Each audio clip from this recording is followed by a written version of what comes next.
Mulbagal தோசையோட batter recipe டக்குன்னு பார்த்துடலாமா?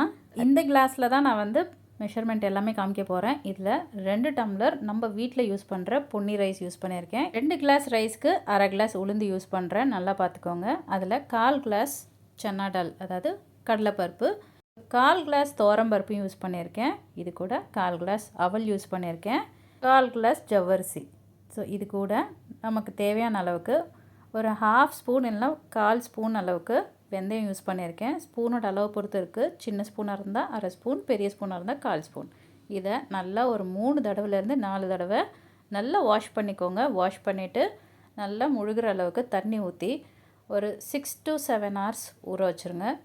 குறைஞ்சது 5 மணி நேரமாவது ஊறணும்.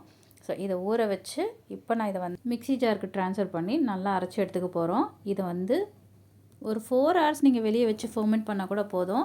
நிறைய பருப்பு வகை யூஸ் பண்ணியிருக்கிறதுனால சீக்கிரமாக ஃபர்மெண்ட் ஆகிடும், புளிச்சிடும். அதனால் ஒரு 4லேருந்து 5 மணி நேரம் உங்களோட கிளைமேட்டை பார்த்துக்கோங்க. வெதர் கண்டிஷன் கூலாக இருந்துச்சுன்னா 5 மணி நேரம், இல்லை வெயில் ஜாஸ்தியாக இருக்குது அப்படின்னா 4 மணி நேரம் நீங்கள் ஊற வச்சு எடுத்திங்கன்னா சூப்பராக உங்களுக்கு ஃபர்மெண்ட் ஆகி வந்துடும். இந்த மாதிரி தோசைக்கல்லில் தான் முல்பாகல் தோசைக்கு கரெக்டாக இருக்கும். ஸோ இதை நல்லா கைவிட்டு நல்லா கரைச்சி 4 hours நான் சொல்ல மாதிரி எனக்கு 4 hours புளிச்சிருச்சு. அதுக்கு மேலே வச்சிங்கன்னா ரொம்ப புளிச்ச மாதிரி ஆகிடும். ஸோ ஊற்றுறதுக்கு முன்னாடி கொஞ்சம் சர்க்கரை, தேவையான அளவுக்கு உப்பு போட்டு நல்லா மிக்ஸ் பண்ணிவிட்டு இங்கே பார்த்தீங்கன்னா நல்ல ஃபர்மெண்ட் ஆகிருக்கு. பார்த்தீங்களா, நல்லா உப்பி நல்லா மேலே வந்திருக்கு.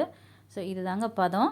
ஸோ இதை நல்லா மிக்ஸ் பண்ணிவிட்டு தோசை ஊற்றுனீங்கன்னா ஃபென்டாஸ்டிக்கான முல்பாகல் தோசை என்னோடய ஸ்டைலில் டக்கராக ரெடி ஆயிடுச்சு. அதுக்கு இந்த பீனட் சட்னி, இந்த சட்னி ரொம்ப அவசியம்.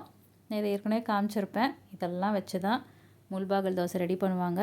ஸோ நீங்கள் உங்களுக்கு தேவை மாதிரி மசாலாஸ் ரெடி பண்ணி உள்ளே ஸ்டஃப் பண்ணி சாப்பிட்டிங்கன்னா அப்படி இருக்கும். ஒரு முறை ட்ரை பண்ணி பார்த்துட்டு எப்படி இருக்குன்னு எனக்கு கண்டிப்பாக கமெண்ட் செக்ஷனில் சொல்லுங்கள்.